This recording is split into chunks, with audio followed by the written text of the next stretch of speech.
Well, Germany's Chancellor has expressed alarm at the far-right's strong showing in EU elections. Describing their success as concerning, Olaf Scholz added that Germany could not go back to business as usual. His ruling coalition won just a third of all votes, while the far-right Alternative for Germany swept past the parties in the coalition to take second place behind the Conservatives. A harsh response after a catastrophe for the governing Social Democrats in Germany. The worst European election results for the main party in power in history. And a clear verdict from the streets. They have failed in all regards, for years. Change is definitely needed. The government must rethink its policies. Conservative opposition leaders mirrored that sentiment, calling for the government to change course or to pave way for snap elections. Their party heads also blamed the government for the strong showing of the far right. It's a complete disaster for the parties of the federal government. I have to tell you, I didn't expect it to be so harsh and so dramatic. The AfD is the party that now benefits the most from the coalition. That's the far-right Alternative for Germany, who came second. Doing especially well among voters aged 16 to 24, lower income groups and Eastern Germany. Success that came despite scandals involving their lead candidate for the EU elections. AfD leaders had a clear message. We see a trend here in Germany. The governing coalition has been punished. It is a vote against the Chancellor, who must now pave the way for new elections.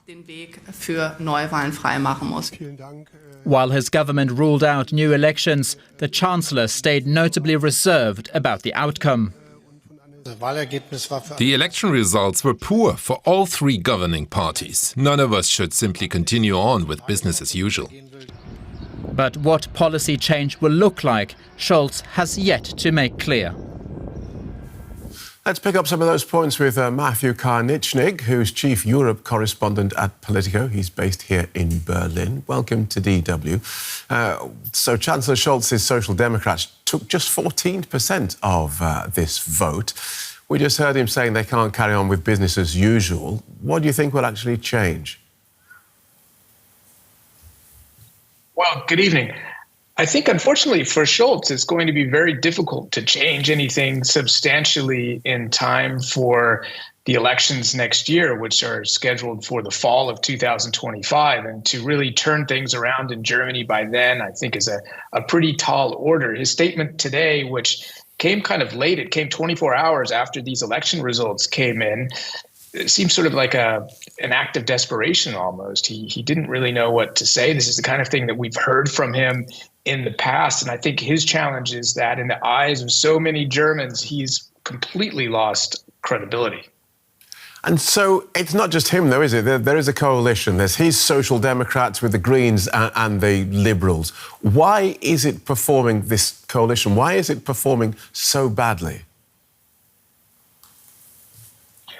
I think there are a number of factors here. The biggest thing right now, I think, is that the economy is stagnating and they haven't really found a way out of that. Although unemployment remains very low in Germany, people are still feeling the economic strains.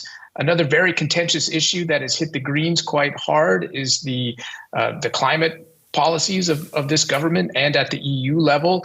In particular, this decision to phase out fuel-burning cars by beginning in 2035, which effectively means that Germans and other Europeans won't be able to buy the diesels and the gas-powered cars that they are so famous for in Germany. And I think that's created a lot of resentment.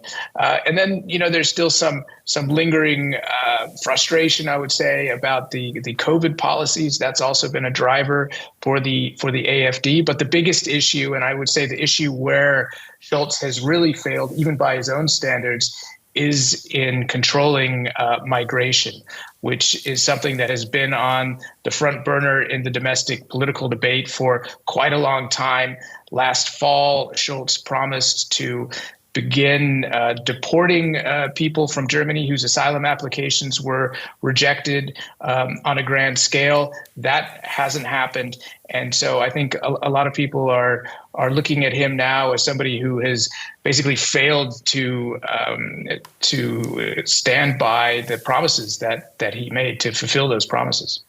The big story of the day, not just here in Germany, but in France and elsewhere, is the performance of the far-right parties. And here in Germany, the AfD has gained a lot of votes despite recent scandals, such as this secret conference at which they discussed deporting foreigners, and despite suspected espionage by employees of the AfD's top candidate. So why are they doing well?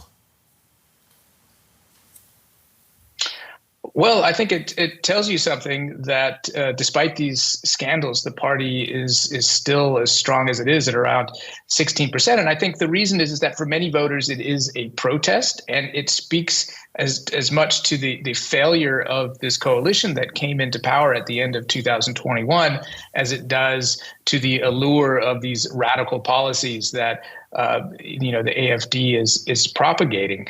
Now, the issue of migration is not new in Germany. It's not new in Europe. Obviously, it's been a very emotional issue for some time, and government after government here has unfortunately really failed to address the issues that are driving support for the far right, in particular in smaller towns around the country that are seeing their infrastructure really strained by the arrival of so many migrants. And beyond that, I think it's also it's a cultural issue. There's a sense that the country's culture is changing. Some people are uncomfortable with that, and here again, it seems like Scholz hasn't really done enough to assuage those concerns of the population.